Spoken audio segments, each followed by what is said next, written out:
The Elven Tower, Part 8, Bags 8. So we've actually started Part 8, Bags 8, and this is the first thing that we've had to build up, as you can see. And it looks pretty good, if I do say so myself.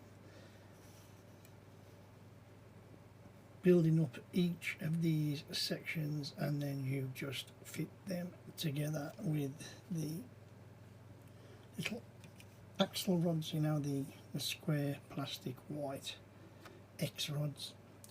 We've also added these clip-on grip things that push in. These got these nice studs with the ball joint at the end. We've got these, well, I used to call them lavatory seats. I mean, I don't know if that's particularly correct, but it's great architecture. It's the floor level of the gazebo, and we're about now, I believe, to start work on the top. So we've just made up another piece connecting the circle. Basically one of these here that you can see, then it connects on, and then we just go with the pieces. You can see how the little claw pieces click on to that nice little middle, and then the things come out. So it didn't take that long to make up. Nice little build though, and I believe that, if I can point out, these little one-stop rounds, I think will go in these holes to create that floor pattern. So we'll see that in a minute. So you could see it's in. I will say it is fragile. The actual parts, in fact, you can see that that little part isn't in yet. I've got to attend to that, but you can see where they click in. It just shows you the distances are quite tight. If you push too hard, everything breaks off. If you don't push in enough, then obviously they don't fit. So we've got to make sure that I push that part on.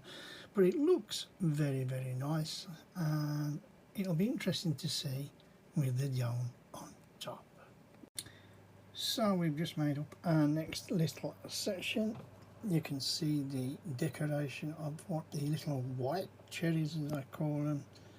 Here's your toilet seats clicked on again with those angled claws, all fitted together nicely. I will flip it over just to show you the underseat so you can see exactly how the cherries fit through. You can see the claws now a lot better there, hopefully you can see with definition.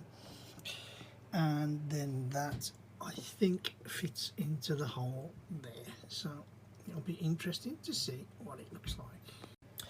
So there we are with the next level, and you can see we've got these that are on. They're not exactly all central, but that is the best that I can get them. If you can see there, there's a small gap there and there's a small gap there, but in general, when I'm turning this round, I'm quite happy with how that looks. Like I say, I struggle sometimes with smaller pieces because I shake a little bit, and like I say, I'm not moaning with that at all. I think it looks great, and we're ready to do the next part. So I hope you can see we've now got the legs on with a little decoration. I really need the bigger light on, which I'm going to put on it in a minute. It is quite fragile, if I'm honest, and even by just putting the legs on, and it only fits into a one-step thing, nothing special, all this is very, very delicate. I've had the top come off once, we've had one of the side spires, the tusks, that's one of them fell off, so it's going to be interesting to see when we pick this up. The bottom of these legs fit on these studs that we've made up earlier, and then all we've got to do is build up something on the top. So without further ado, I'm going to try and put it on. Well, the gazebo is up. Matter of factly, we'll come into that in a bit. But we're now building up the final part, which is like a sort of wharfy thing where the boats dock, I believe. And we've built up this little part here, and then we've got a brown piece to fit on. It connects to the set, and that's the end of the set. So without further ado, let's get it on. So there you have it. That is the end of part 8. You can see I've not brought the fountain on the boat in yet because I'm just specifically on about the last part, and then leave everything else for the review. So we started off with the gazebo. We built up the side foundations, as you can see. Then above, put legs on, and then the top that went on top. Now let me just say, I have had problems with the lining up of this set. That's number one. The actual core frame inside the gazebo doesn't actually sit flat. There is a slight upward turn which creates, when the legs go on, they're not exactly level all the way around. Now whether this is me and how I put it together, I have deconstructed and constructed again and found the same problem. I don't know. So what I've basically had to do is fit it together as best as possible. It's not exactly to the build plans. There's a few pieces inside that are missing that you cannot see, just to get it to go flat onto the pedestals. And even now, some are barely touching the pedestals. Forgetting that a moment and just concentrating on the top, the stability of the piece is very, very fragile. So it is interesting that even with the parts missing, it's still holding itself up and it looks good. That's the main thing, it looks good. And I'm not going to complain with anything of that. It is what it is. Now, some people will say you need to follow the plans to the letter. Some people will say it's all right to mock things if you can make it better. And the stability issue, like I said, would be, I'm glad it's on the base, because if you had to move that piece all the time, you would have mega problems. So the bridge was the last thing, and then that was the end of the set.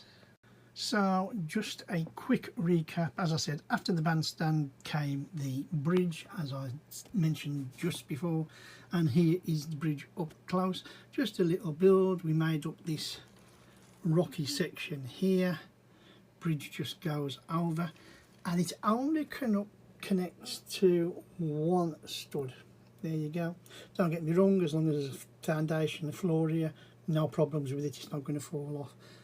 And that was the end of the build. I mean, that was it. That was bandstand, gazebo, bandstand at the bridge, and the end of the build. And like I say, it was a stressful part 8. I think in many ways the gazebo itself was more stressful than the roof, because I managed to get the roof in a fit condition where everything was okay. With this, it's not perfect, it's not completely correct, but it's okay, and that's as much as I can do myself personally. But it looks okay. I mean, you can put comments in the box and tell me what you actually think, whether you think it looks not good or, you know, whatever. I don't mind. Like I say, constructive criticism is good. And with that, I'm going to leave it there and just say, if you've enjoyed this little video, this series of videos, either 1 to 8 of this Elven Tavern, then please give us a thumbs up, hit that like button, and as I just said, don't be frightened to drop us a few comments about the gazebo or the bridge or whatever on this set. I don't mind. And if you want to follow us on to tomorrow's review, then please click on that subscribe button.